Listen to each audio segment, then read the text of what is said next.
Bonjour à toutes, bonjour à tous. Aujourd'hui, c'est le dimanche 23 novembre 2025, jour de repos pour les braves. Et aujourd'hui, je vais vous parler d'une expression qui est de l'huile de coude. C'est quoi l'huile de coude? Alors ça, c'est bien mystérieux. Je vous parlerai de ça tout à l'heure, mais avant, j'avais envie de vous parler un peu de une activité que j'ai faite quand j'étais adolescent. Vous comprendrez tout à l'heure pourquoi je vous parle de ça. Quand j'étais ado, j'ai été au scout. Est-ce que vous savez ce que c'est les scouts?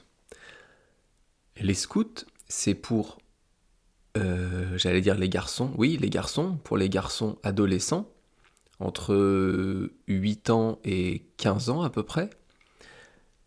Et vous allez partir l'été et pendant l'année certains week-ends entre garçons, entre scouts, et donc vous allez passer du temps en forêt, passer du temps à construire des choses, à vous amuser, à préparer à manger. C'est une vie en forêt où on dort sous des tentes, où on doit construire des choses pour mieux vivre. Les scouts, ça a été créé par un monsieur qui s'appelle Baden-Powell. Et moi, j'ai été au scout pendant 4 ans. Pendant l'année, certains week-ends, on part en forêt et on va faire du feu, préparer à manger, on va faire du sport, on va monter la tente. Il y a aussi un côté religieux dans les scouts, où on va à la messe le dimanche. Donc c'est catholique, les scouts en général, même si il y a peut-être des scouts d'autres religions, je ne sais pas. Bon, ça, moi, la messe, c'était pas ce qui m'enchantait le plus. C'était pas pour ça que je faisais les scouts. Mais j'aimais bien être en forêt. J'aimais bien être dehors, dormir dehors. Alors, il y a des bons et des mauvais côtés. Il y a des bons côtés parce qu'on respire bien, parce qu'on est à l'air libre, parce qu'on se sent libre, parce qu'on est entre potes, parce qu'on rigole bien, parce qu'on mange beaucoup, parce qu'on fait beaucoup de sport. Ça, c'est les bons côtés. Les mauvais côtés, c'est que parfois, eh bien, il fait froid. Quand vous partez en week-end en forêt au mois de février, je peux vous dire qu'il caille. Vous dormez sous la tente, dans un sac de couchage, et vous avez quand même froid. J'ai plein d'histoires à raconter quand j'étais au scout. Je vais vous en raconter une ou deux qui sont marrantes. Une fois, je vais me coucher, donc j'enlève mes chaussures, je me mets un gros pull et je me mets dans mon sac de couchage. Et la nuit, il pleut. Et il pleut, j'entends la pluie sur la tente, c'est énorme. Il n'y a pas de fuite dans la tente, donc je me dis, super, je suis bien au sec, ça va. Et le lendemain, au moment de mettre mes chaussures, je me rends compte que j'ai laissé les chaussures juste sous le bout de la tente, juste à l'endroit où l'eau tombe en tombant de la tente. Donc toute l'eau qui tombait sur la tente est tombée dans mes chaussures. J'étais dégoûté. C'était il y a plus de 20 ans, je m'en rappelle encore très bien. Et d'autres histoires. En fait, quand on va en camp scout l'été, pendant 3 semaines, au début, pendant 4 jours, on va construire des choses.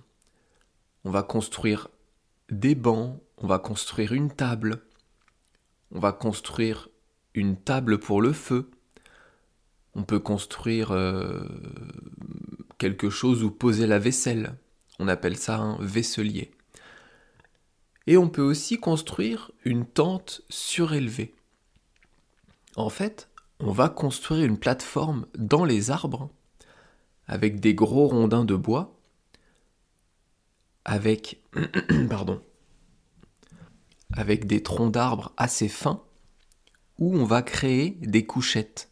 On va créer des endroits pour dormir pour les 8 scouts de la patrouille. Les scouts sont regroupés en patrouilles.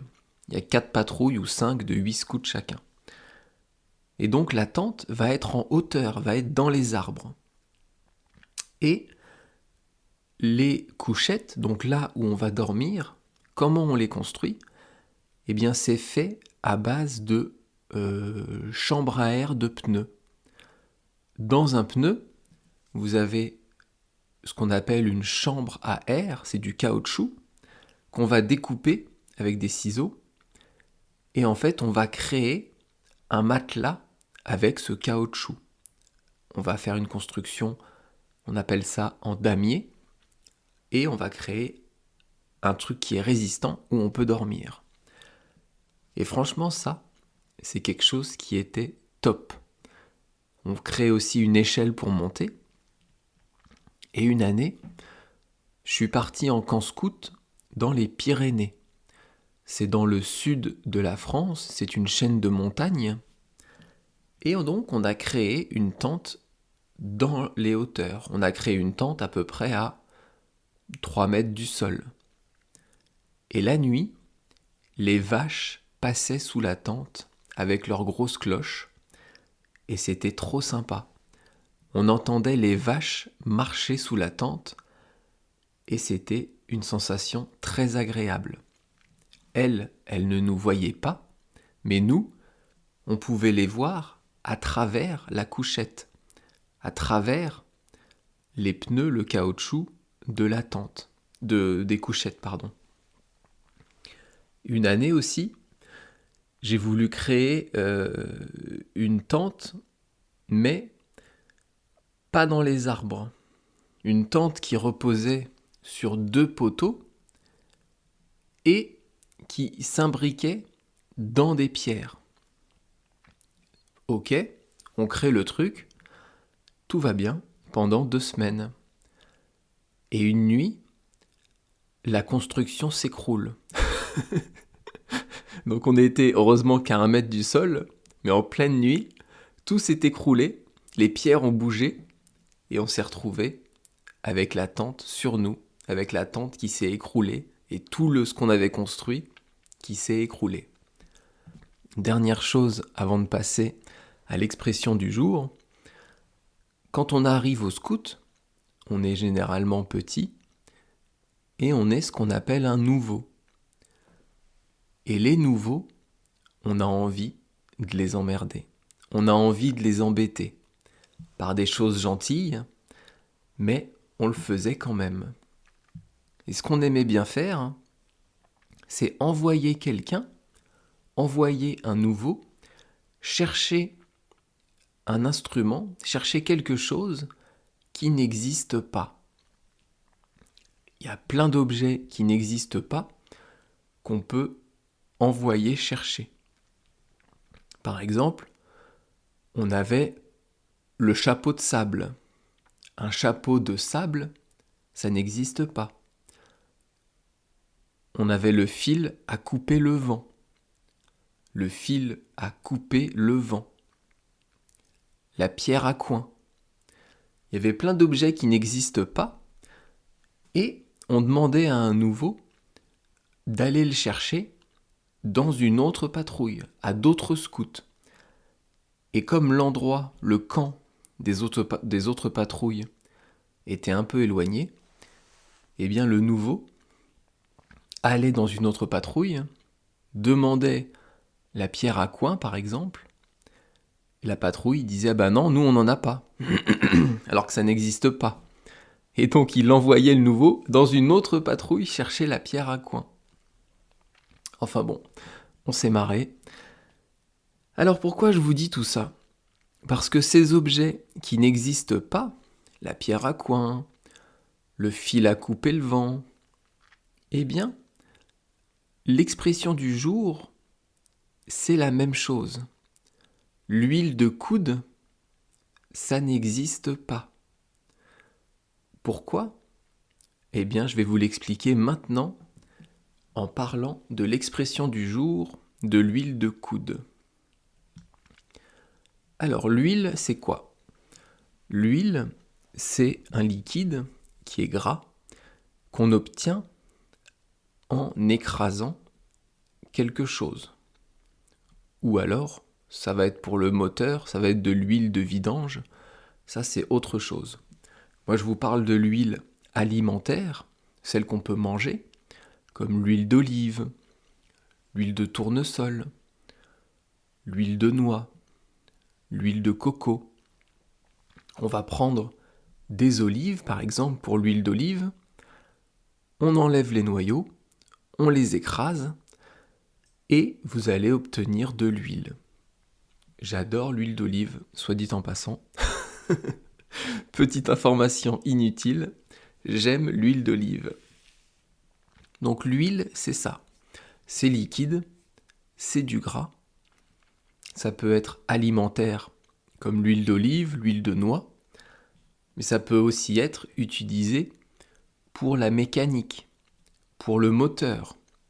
Une voiture à essence, elle a besoin pour fonctionner bien sûr d'essence, mais aussi d'huile. Un moteur sans huile, ça casse, ça ne fonctionne pas. Donc l'huile sert au bon fonctionnement du moteur, au bon fonctionnement des différents éléments du moteur. Et si on revient à l'expression, après on a le coude, l'huile de coude. Le coude, c'est quoi? Un coude, ça peut être deux choses. Ça peut être une partie du corps. En général, c'est de ça qu'on parle. Le coude, c'est entre l'épaule et le poignet. Donc c'est sur le bras, c'est l'articulation au milieu du bras. Le fait de pouvoir plier le bras, c'est grâce au coude. Donc le coude, c'est ça, c'est elbow en anglais. Mais ça peut aussi être sur quelque chose qui n'est pas le corps humain. Ça peut aussi être sur un objet. On va dire que on prend une barre en métal, une barre toute droite en métal, une tige de métal.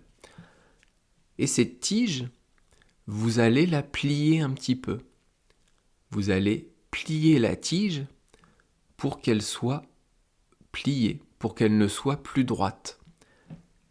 Eh bien, à l'endroit où vous avez plié la tige, ça s'appelle un coude.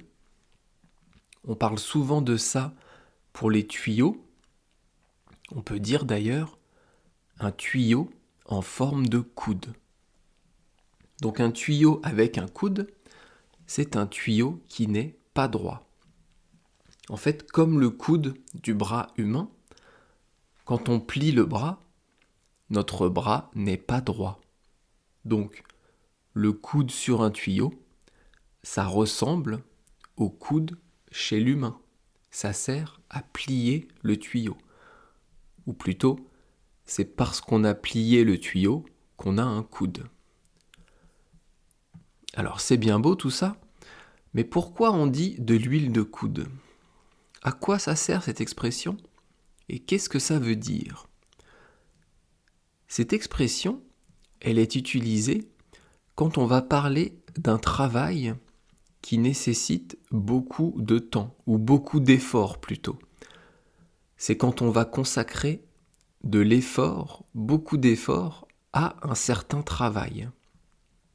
On va reparler un peu des scouts dont je vous ai parlé au début, du scoutisme. Je vous ai dit qu'on créait des objets, des tables, des bancs, des tentes surélevées, des vaisseliers, à partir de bois. Afin de pouvoir créer tout ça, il faut couper beaucoup de bois, beaucoup d'arbres. Eh bien ces arbres, pour les couper, ça demande de l'effort physique. Et donc pour couper tout ça, il faut de l'huile de coude. L'huile de coude, c'est une expression qu'on utilise quand on parle d'un travail qui demande de l'effort. Pourquoi ? Eh bien, on considère le coude de l'humain comme en fait un moteur, comme une pièce de mécanique. Et donc si cette pièce de mécanique fonctionne beaucoup, il faut lui mettre de l'huile. Comme on mettrait de l'huile dans un moteur, on met de l'huile sur le coude. Évidemment, ça n'existe pas. Le coude et les articulations humaines n'ont pas besoin d'huile pour fonctionner. Heureusement, vous imaginez, à chaque fois qu'on fait un effort, on devrait avoir un peu d'huile sur soi pour que ça fonctionne. Donc de l'huile de coude, on utilise ça pour un travail qui demande de l'effort physique. Si c'est un travail intellectuel, un travail mental, on ne parlera pas d'huile de coude. On utilise l'huile de coude pour les efforts physiques. Et si on reparle une minute des scouts, ce qu'on faisait aux scouts quand on envoyait les nouveaux chercher un objet qui n'existe pas, eh bien, les professionnels le font aussi.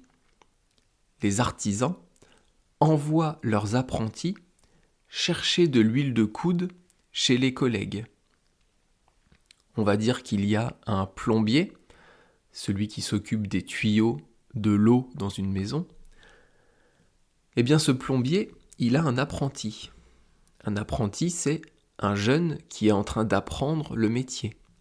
Apprendre et apprenti, apprentissage, ce sont des mots de la même famille. Donc cet apprenti, il a peut-être 15-16 ans et il est tout jeune. Et le plombier, pour rigoler, il va envoyer l'apprenti aller chercher de l'huile de coude chez les collègues. Aux États-Unis, en Angleterre, c'est la même chose. Ça s'appelle elbow grease. Donc on envoie chercher un jeune dans tous les coins quelque chose qui n'existe pas. Et ça existe dans tous les travails. Ça existe partout de se moquer gentiment des petits jeunes pour, on dit, leur faire les pieds. Ça, c'est une autre expression française. Je vais vous raconter une histoire d'un pote cuisinier qu'un pote cuisinier m'a raconté. Il m'a dit que quand il est entré dans une cuisine en tant que professionnel, quand il a été embauché en tant que commis, donc en tant que homme à tout faire dans la cuisine, petite main on dit, on lui a demandé de couper des dizaines de kilos de carottes en tout petits morceaux. Vraiment tout petits morceaux, tout petit. Donc lui il commence et il met des heures à faire ça. Une fois que c'est fini, il va voir son supérieur, son chef, et le chef lui dit « Parfait, merci ». Il prend les carottes en tout petits morceaux, il les met dans de l'eau et il mixe pour en faire de la soupe. Franchement, c'est dégueulasse. C'est dégueulasse d'avoir fait couper en tout petit les carottes à ce nouveau, à ce commis, alors qu'il allait en faire de la soupe. Et ça, c'est un peu méchant. C'est un peu pour se moquer. C'est un peu comme envoyer un apprenti aller chercher de l'huile de coude. Enfin bref, donc l'huile de coude, ça sert pas, ça n'existe pas, mais c'est une expression qui est utilisée quand vous avez besoin de faire un travail physique intense, quand vous allez faire un effort physique. Si vous voulez construire une cabane dans un arbre, un peu comme nous les scouts, ça va demander de l'huile de coude.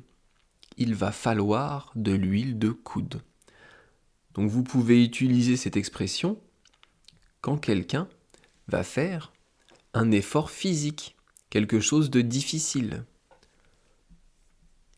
Donc on parle bien d'huile de coude dans un effort physique, mais pas pour un effort intellectuel. J'espère que vous avez compris l'expression, j'espère que vous avez compris à quel moment on peut l'utiliser. Si vous avez un souci, une question, laissez-moi un petit message sur YouTube dans les commentaires de la vidéo. Je serai très heureux d'y répondre. Demain lundi 23 novembre, 24 novembre d'ailleurs, on parlera bien sûr d'une nouvelle expression française qui est apporter son grain de sel. Merci beaucoup de m'avoir écouté. On se retrouve demain pour de nouvelles aventures. À bientôt. Bye bye, hasta luego. Matane.